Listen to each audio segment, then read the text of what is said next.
Hello Biology 230, this is Dr. Griffin, and I will be presenting today the fourth and yes, the last video for Module 5, Cellular Respiration. I know you all are excited to finish up this module, so we're going to quickly get started. Remember last time we talked about the first major stage of respiration, that is glycolysis, the splitting of sugar. And that last product of glycolysis is what? That's right. It is pyruvate. Pyruvate, if oxygen is present, can and will be oxidized to Acetyl CoA. This is the main product here.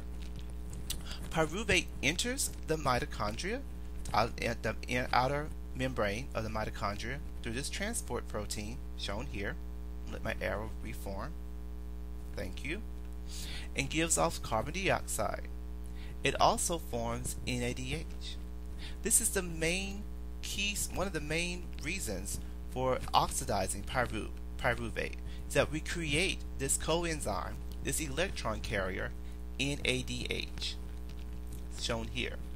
And this NADH will form, along with the other coenzyme electron carrier, the bulk of the ATP produced during cellular respiration. Now, as we move from the cytosol to the mitochondrion for pyruvate oxidation, we're able to continue with cellular respiration with the citric acid cycle. Now, before I continue, I want to let you know that the citric acid cycle has at least two other names. One being the Krebs cycle, as well as the Tricarboxylic Acid or TCA cycle.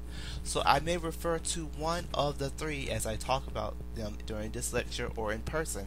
So you want to be very familiar with all three names and be able to follow me and know that I'm talking about the same process. Now, the citric acid cycle creates ATP as well as produces these reduced coenzymes. Okay, so that means they're reduced, that means they've gained electrons. When pyruvate is oxidized, into acetyl CoA, this acetyl CoA, we're all still in the mitochondria now, will enter the citric acid cycle. Per one turn of the citric acid cycle, carbon dioxide will be given off, 3 molecules of NADH will be produced, 1 molecule of ATP, that's our energy, will be made, as well as 1 molecule of FADH2 will also be created. Now remember, 1 molecule of glucose is going to be split into 2, yielding 2 molecules of pyruvate. Therefore, we will actually get 2 turns of the citric acid cycle. And I'm going to let you go through that math to understand how many molecules of carbon dioxide, NADH, ATP, and FADH2 will be created for 1 molecule of glucose. Go through that, maybe stop your video if you have to.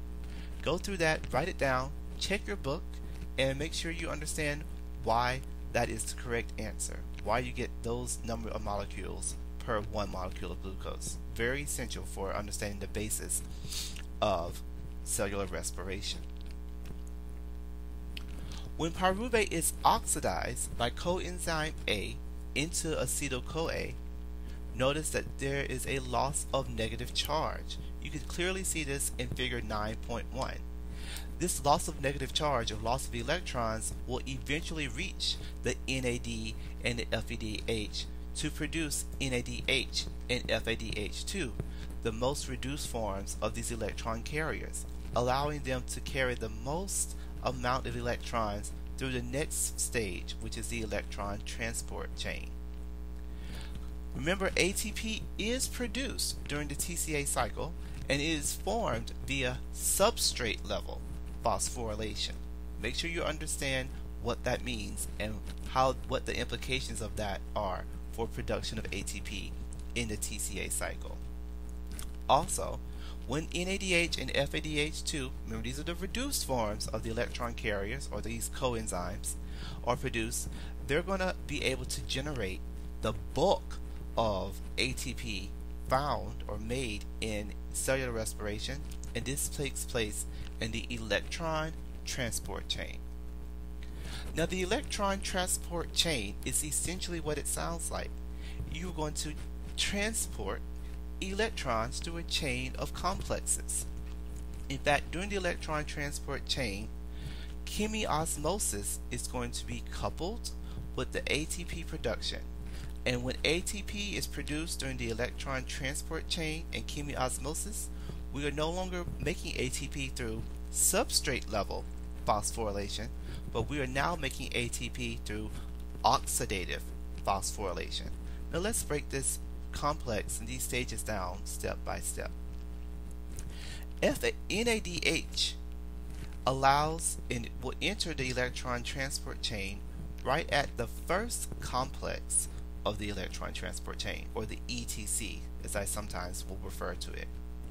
It will then donate and the electron and move from this Q complex and then next to the third complex and then to the fourth complex of the electron transport chain.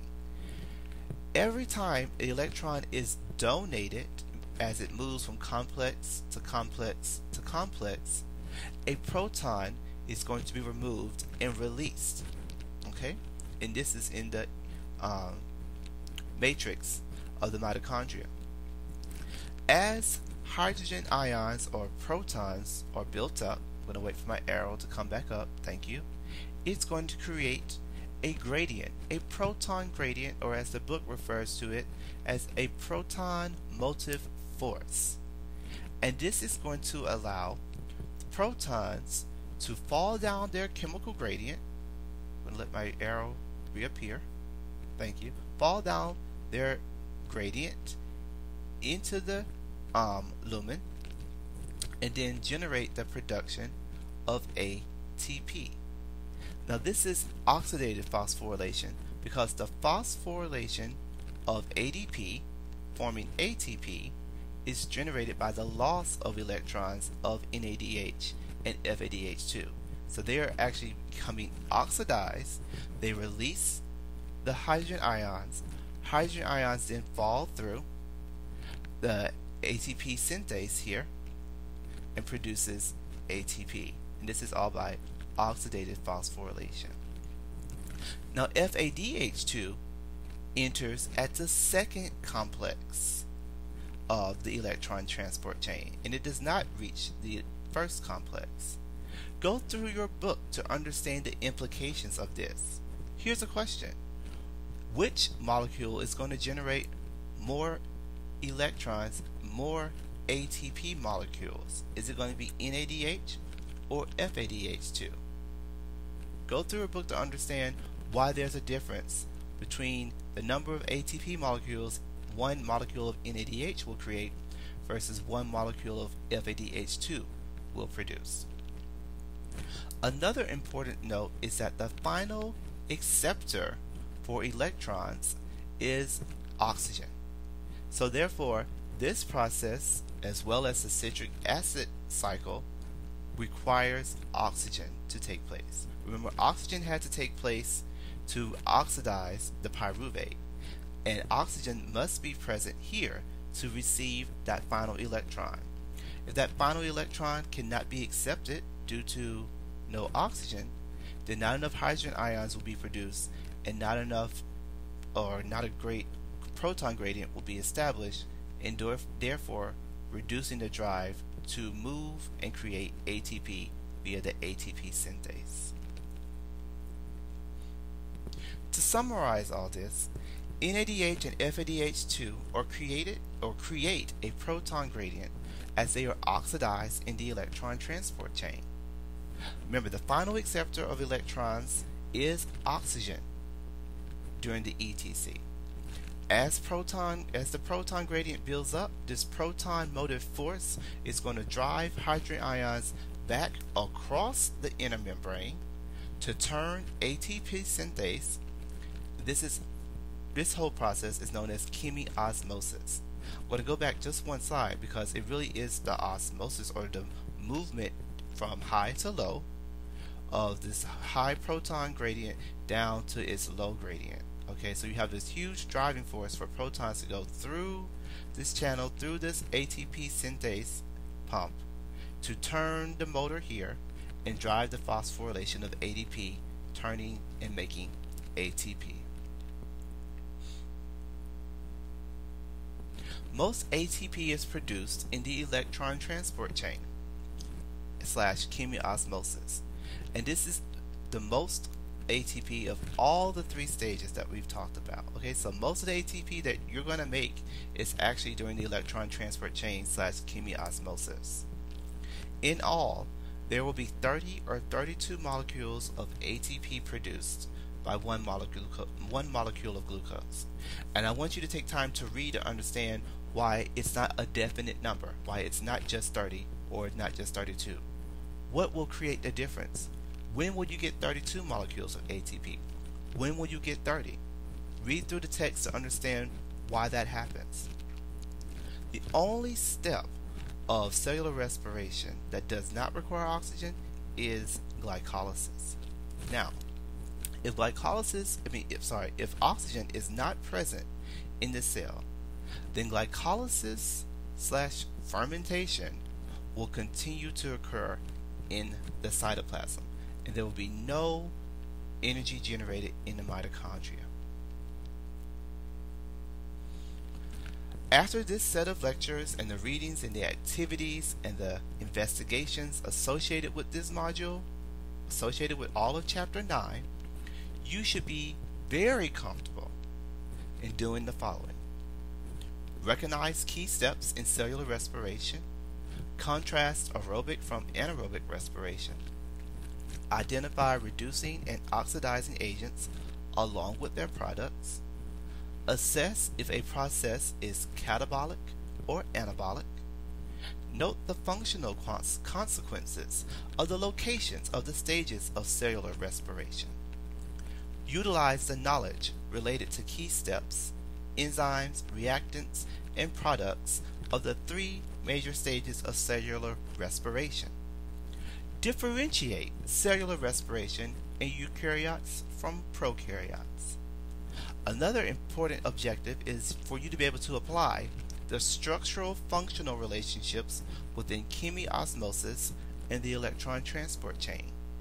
And last, you should be very comfortable in discussing the strengths and weaknesses of fermentation with anaerobic and aerobic respiration. Please see me if you have questions or issues of obtaining or being able to do these objectives. If you can't do these these objectives well, feel free to email me at ggriffin@mytu.tuskegee.edu or post questions on the discussion board. Last but certainly not least, you feel free to stop by during my office hours or email me to make an appointment. I hope you have a great day, and I look forward to seeing you in Biology 230 at Tuskegee University. This is Dr. Griffin, and I'm signing off.